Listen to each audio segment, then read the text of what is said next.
Well, brothers and sisters, I am elated today to come to you and to bring to you the next segment in this series of messages. I started the beginning of the year, and I had really only planned to do one message on the family entitled How to Prioritize the Family. How to prioritize the family. And I got so much out of it from Genesis 2, 3, and 4 until it just went on and on and on. And now we are in the 5th installment of this series. So stay with me. We're going to be talking about disciplining children on today. We talked about the establishment of the family, the basics, the bedrock of what the family is and what the family is to be about. But we're going to go a little further today by dealing with these children and discipline. Stay tuned. Don't go anywhere.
Okay, brothers and sisters, we are back, and the worship is moving along, and I know that you are being blessed in so many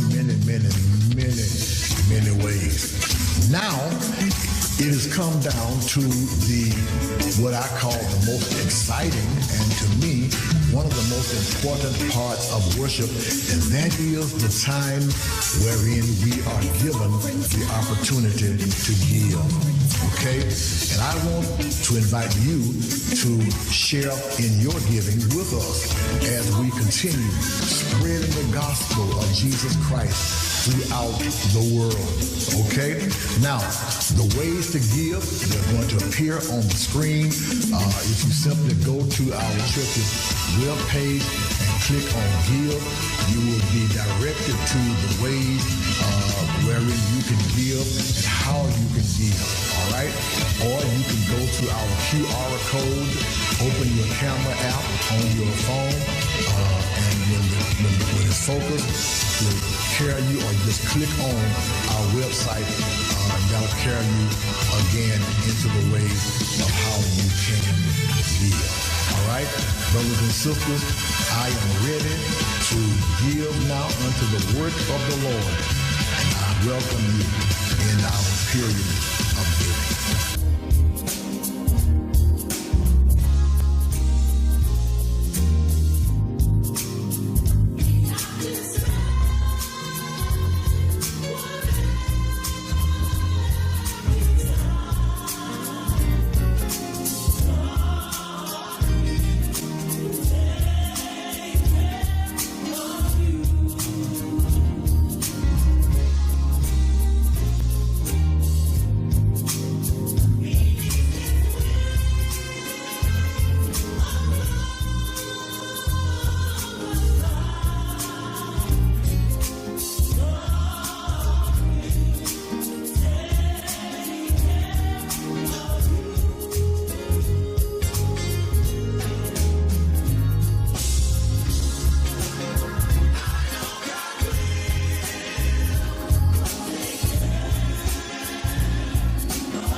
I want to begin today's message by simply asking you a vital question.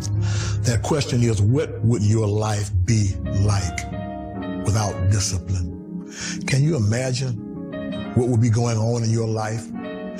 What would be going on around you if the people you know, the family that you are a part of, the community that you are in, would be operating without any form of discipline? It would be plain old chaotic. I mean, it would be something else. It would be unbelievable. And that's what I want to discuss on today in the continuation of how to prioritize family, how to prioritize the family. Okay. Now, in weeks gone by, we have laid the groundwork. We've laid the basis for what the family is, the purpose of the family, why the family was established by God in the earth and placed in the garden, and he gave them certain rules and regulations. And you saw how we moved progressively from a single man, Adam, being placed in the garden. And then God made that single man a spouse by giving to him a helpmate called Eve, that he named Eve. And then from this single man to a spouse, God led these two spouses, Adam and Eve, into having and producing seed. Okay? And this seed, these are the children of the spouses. All right? And we find where, in many instances, in today and in days gone by, and I might say in the days to come, that there is a need for discipline. Okay, there's a need for godly control, if you will. All right, so that's why I want to discuss this on today. In Proverbs chapter 22, verse 6, it says from the New King James Version, train up a child in the way he should go, and when he is old, he will not depart from it. Proverbs 3:12 says, for whom the Lord loves, he corrects. And the King James Version says, he chasteneth. All right? Just as a father, the son in whom he delights. All right? So this lets us know that God is actively involved in correcting and conforming us to his image.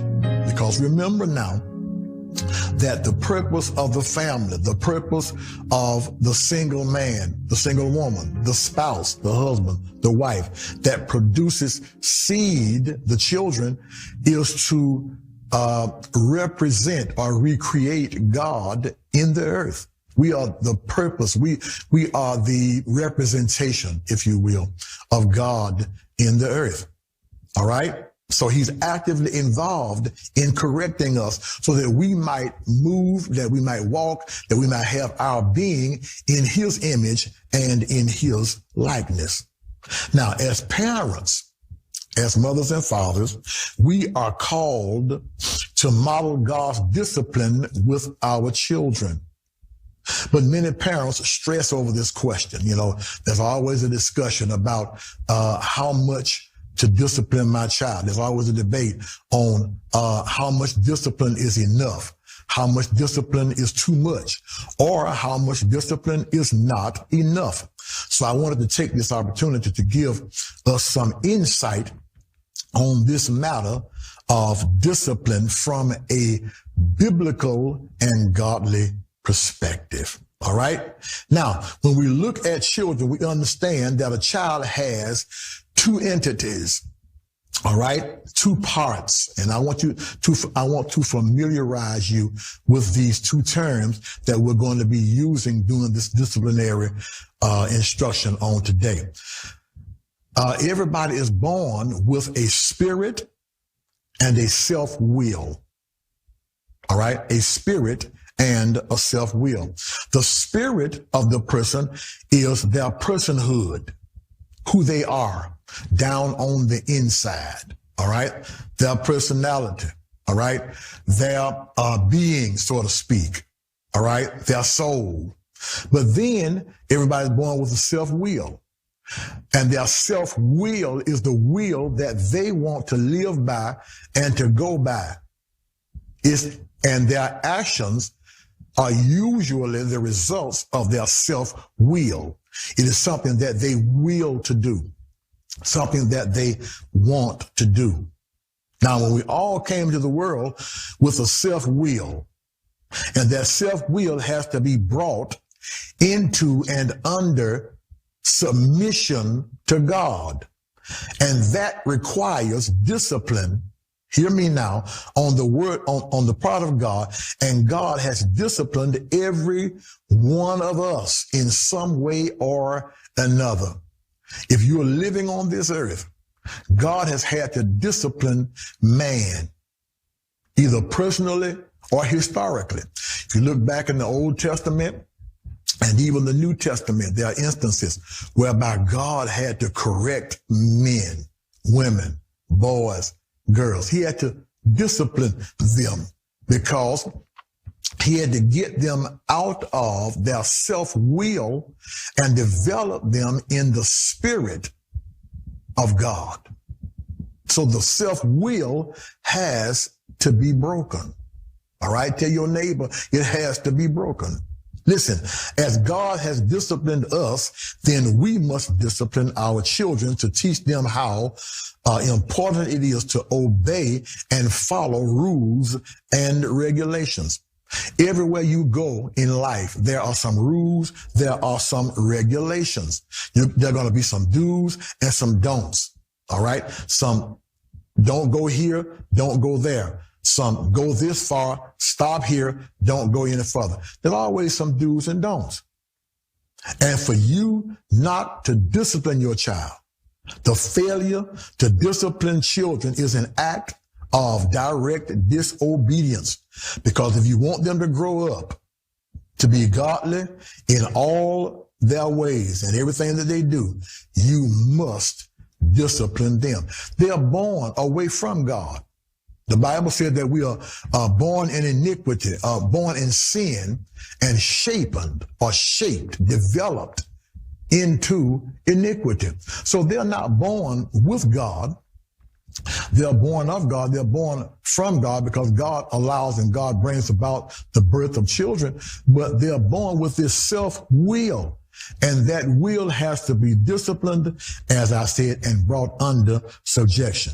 Now, in the process of discipline, you're dealing with the spirit and the self-will of the child. And you don't want to break the spirit of the child. You want to break their personhood. You don't want to break what God intended for them to be. But at some point, their self-will has to be broken. Now, I don't think I'm speaking harshly, but that's just the way it is. That self-will has to be broken because the self-will is not who God is. It's self. It's who I want to be. It's what I want to be. I don't want to glorify God. I don't want to do what God says do. I don't want to do what's right. Wrong is in me. I was born with wrong in me. So that will has to be broken. So since the self-will, hear me, has to be broken, then all of your discipline that you levy upon children should be directed toward their self-will, not their spirit. Okay? You want to lift the spirit, but break the will. So with that in mind, let me give you the correct way to discipline and the incorrect way. Now, I'm going to move pretty fast, so write it down or go back and view this particular message in its entirety to get the full effect of it. Now, listen, I know that for some it's too late. I know that for some your children are grown. You got grandchildren and great-grandchildren, everybody grown and gone. But I'm giving you this because I need for you, if it's too late for you, to share it with someone else. Share this with your grandchildren. Share this with your children. Share this with a neighbor's child. Share this with some young mother or father who comes to you for advice, encouragement, and direction. Okay, it'll be pretty helpful. And then there are those watching who are newlyweds. There are those watching who are on the verge of having children or just had children. You need this. All right. This is going to be valuable. This is going to be helpful to you. All right. So let's go. It's not a hooping message. I keep making that known up front. It is a message intended to stir your spirit and challenge your mind as a part of a family. All right. I'm going to give you several incorrect disciplinary actions, things that you do that are incorrect as it relates to the disciplinary process. Number one, refusing to listen to your child. Listen, brothers and sisters, and I know that some of us grew up in an age whereby the children had nothing to say, no matter what was going on. When an adult was speaking, or when an adult accused a child of something, then it was simply what the adult said, and the child really didn't matter. But listen, brothers and sisters, you've got to know that that child has thoughts. That child has something to say. And when you refuse to listen, you send a message to that child that simply says or signals to him or her, you don't count. You are not important. So I don't have to listen to anything that you say. Secondly, the second incorrect way of disciplining is to discipline without explanation. To discipline without explanation. If you don't say to a child what you are doing to that child and the reason you are doing it, then the child is confused. If you're going to discipline the child, explain to that child what it is that he or she did and why it is that it is incumbent upon you to discipline them as a godly and loving parent. Thirdly, ignoring their opinions and request. Ignoring their opinions and requests. Listen, a child is a person, and sometimes parents belittle that by simply ignoring them. All right? They have a personhood. They have feelings. They have deep emotions, and you can't always ignore what they think or sometimes what they request. Now, you don't always have to give them their request based on what it is, but you ought to at least listen. All right? Number 4, making them feel helpless or hopeless is a bad way to discipline a child. When we as adults are made to feel hopeless and helpless, we don't feel good about it. It's very demeaning to us. It makes us feel bad. Well, if it makes us feel bad, if it makes us feel hopeless, helpless, and demeaned, then how do you think it makes a child feel? See, you got to be considerate of the child while you're disciplining. Now, I'm going to get to the correct way of disciplining, but these are the wrong ways of doing it, and that is to make that child to feel helpless or hopeless. Number 5, making demeaning comparisons. You don't discipline the child by making meaningless, demeaning comparisons. What do you mean? Always comparing that child to someone else. You know, why don't you be more like your brother? Why don't you be more like your sister? Why don't you be more like the children down the block or your cousin or whatever? Don't compare them to someone else. They are not someone else. They are who they are. And more importantly, they are your children. That's your child, man. Woman, that's your child. Don't be comparing them to someone else. And then because it sends a message to the child that you wish I was somebody else. And since I'm not somebody else, I'm going to continue all the more to be who I am. And right now I'm wrong, and I'm going to continue to be wrong because I don't like you telling me to be like somebody else. All right. Number 6, if you want to not discipline a child this way, using fearful words, using words like never, using words like always. You never do this. You always doing that. You are always in trouble. You are always messing up. You are always making a mess. No. You don't use fearful words like that. In the disciplinary procedure or the disciplinary process, there is no such word and never should be used as never and always. Number 7, expressing misdirected anger. Oh, this is a good one. Expressing misdirected anger. Sometimes a parent is angry with someone else. And I'm going to get to who a lot of times they're angry with when they're disciplining the child. They're angry with someone else, and because they're angry with someone else, they take their anger out on the child. I've seen this many times.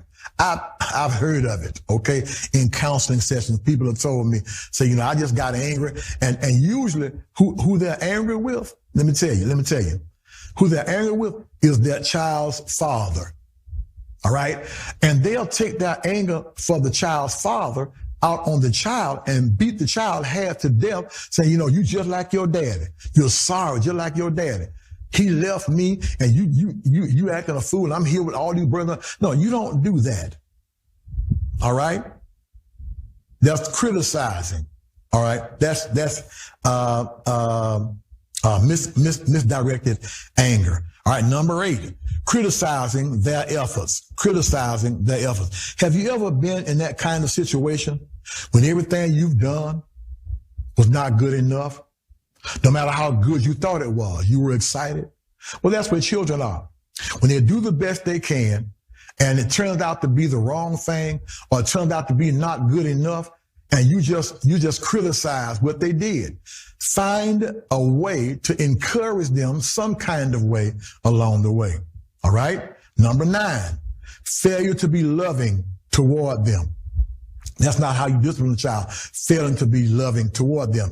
When you fail to lovingly touch them, when you fail to hug them and to tell them that you love them, if you don't show them love, they will always be searching, watch this, for love in the wrong places.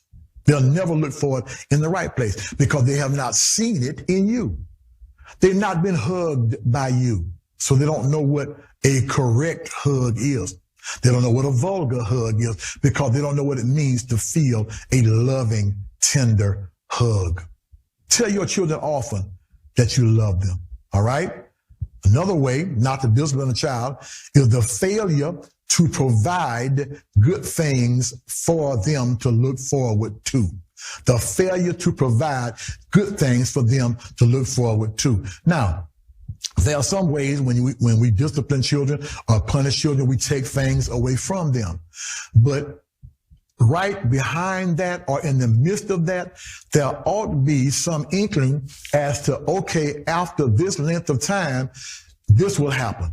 After this length of time, when you've gotten past this for being disciplined for doing what you did, then something good will come out of it. You do have something to look forward to and something to work toward. Okay. Now, those are just 10 ways of not disciplining. Those are incorrect ways of disciplining. All right. Failure to provide something good for them to look forward to. Failure to be loving toward them. Criticizing their best efforts. Expressing misdirected anger.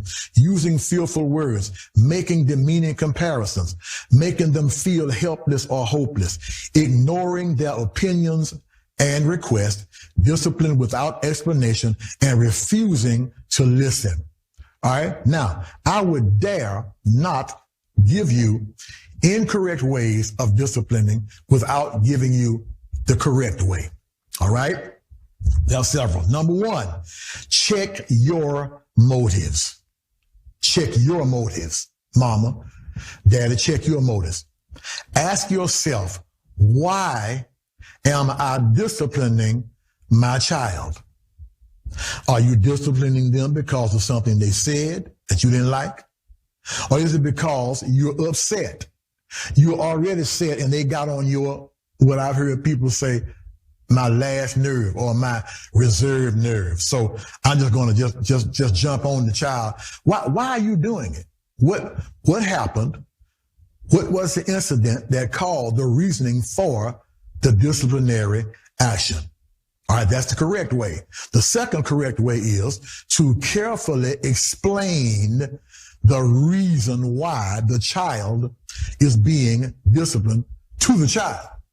So the child will understand, okay, why am I getting disciplined? Why am I going through this? Why do I have to endure this? Well, I'm going to explain it to you.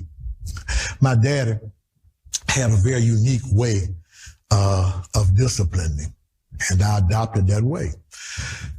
He would call us in, call whoever was being disciplined in, and I think what hurt more than anything else was the lecture before and after the discipline. Okay, my dad would call us in now. Well, son, you know, and he would always start off by, you know, Daddy loves you.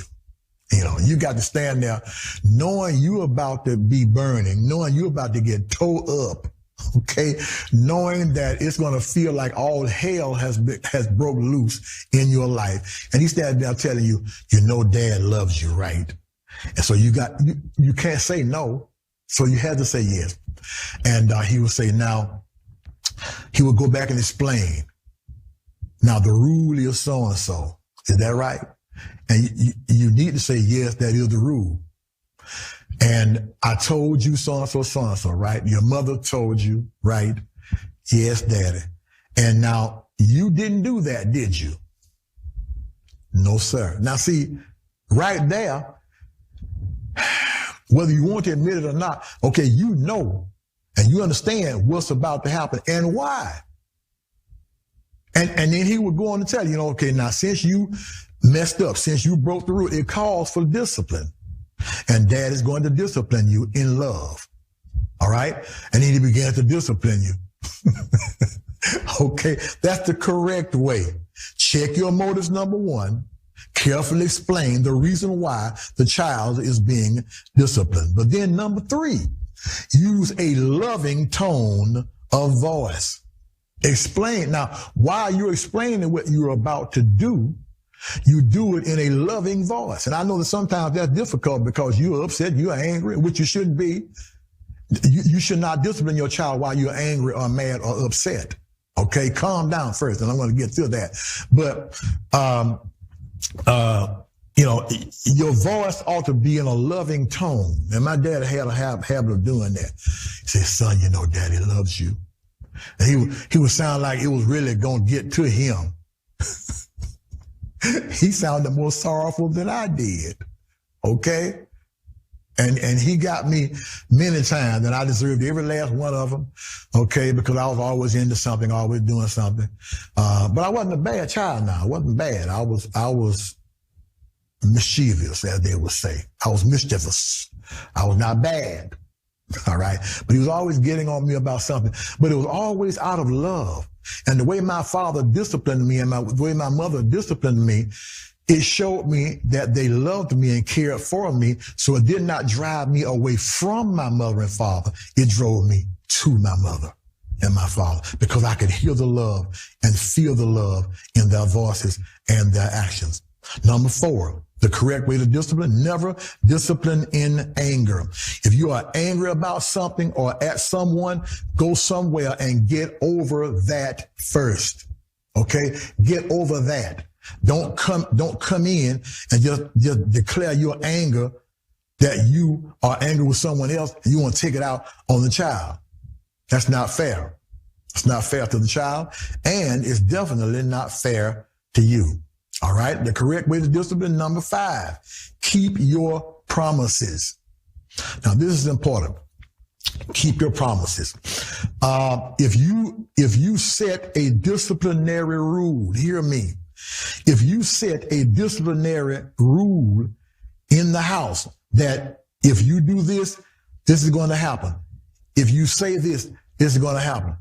If you go this place, this is going to happen. If you promise it's going to happen, then make it happen. No. See, don't say, okay, don't do this or else you're going to be disciplined. And then when it happens, you don't do it. Huh? And then when you do it for one thing, do it for all things. Don't just say, okay, well, I let him buy on that or he can slide. No. Keep your promises. If you promise that it's wrong on Monday, it's just as wrong on Tuesday. And the punishment or the discipline remains the same no matter when the infraction is committed. So keep your promises. All right. Number 6, I'm almost finished.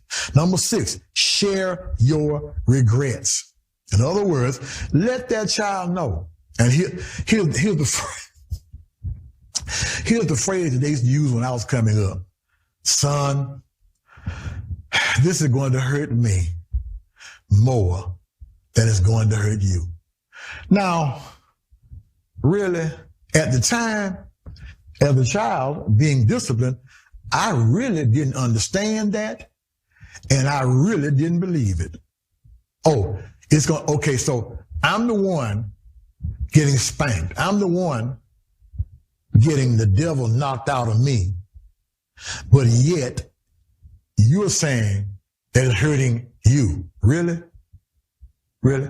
And I didn't understand that until I became a parent, till I became a father, and it was my turn then to discipline my children. And I understood because of the love in my heart, it really was hurting down on the inside. And you need to share that with your child to make them and to get them to understand that, okay, dad is not disciplining me. Mother is not disciplining me because they hate me or because they're angry with me. They disciplining me because they love me and they care for me enough to not to want to see me going down the wrong road. So they discipline me, they correct me, they conform me right there on the spot. All right? So you got to share your regrets. Number 7, here's an important one too. Number 7, I got one more to go after this. Number 7, never strike a child with your hand or slap their face. Don't do that. Don't do that. That's body to body contact. And there's something about body to body contact that's different from, now if you want to use a belt or a switch or something else, nothing outlandish. You don't want to use a baseball bat or some object that may infer injury on the child. You don't want to do that, but don't use your hand. And for God's sake, don't slap a child in his face. Don't do that. That's an ultimate insult, either to an adult or a child. Just slapping people. No. No, you take that child and we used to have to go get a switch when we were being disciplined. And what I hated about that, they would make us go get the switch. Now, you were in a catch-22 situation. If you came back with a little switch, you either had to go back or they would go out there and pick one big enough. Okay? If you come back with one too big, I mean, really, that was oh my God, you don't want to come back with a too big switch. There was no switches for the next 2 or 3 whippings. Okay? So, and nobody knew what size was just right. Because no matter what size you brought back, mom and dad wasn't going to be satisfied, no way. Okay? But never use your hand. Never use your hand. If children get used to your hands being put on them, when they get grown, they think it's all right for other people to put their hands on them. All right? Number 8, and this is it, I'm finished. Number 8, reassure them of your love. Reassure them of your love. Now remember, I told you that you assure them of your love before you discipline them. There's assurance of your love during the discipline. But then once it is finished, once it's over, my dad would, I'm standing there crying, I'm standing there, you tell me, okay, now, dry it up, get over it, we got to talk again. Now, how much talking do you want to do? And he would tell me, he said, now, I did what I did because I love you. Now, he was not wimping out. He was not trying to make me feel better about him per se, but he was trying to make me feel better about why I had to go through what I went through. See, he assured me of his love. And that's what God does in the disciplinary process. When God disciplines us, when he puts us in our place, his love is always present. When Adam and Eve, the first man and woman, the first parents, the first spouses, disobeyed him, stepped from his word, his will, and his way, he disciplined them by driving them from paradise, from the garden that he had set for them to live in throughout eternity until they disobeyed him. But right in the midst of while he was disciplining them, the love of God still came through. Because for God so loved the world that he gave his only begotten Son, that whosoever would believe in him should not perish but have everlasting life. And because of that, even though we were put out of the garden, even though mankind was born in sin, we had something to look forward to on a hill called Calvary, where Jesus hung, suffered, bled, and died for our sins, the sins that were committed back in the beginning, exemplifying God's love. So yes, discipline children. And we're gonna go further in this. We're gonna take it further. We're gonna get into some specifics, but I want to lay the groundwork for discipline first. So join me in the weeks to come. Don't turn me off. Join me in weeks to come. Tell somebody about this series on the family.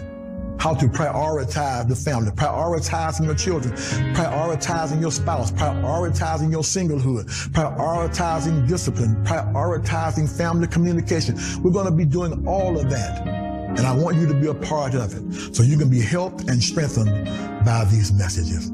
God bless you and God keep you is my prayer.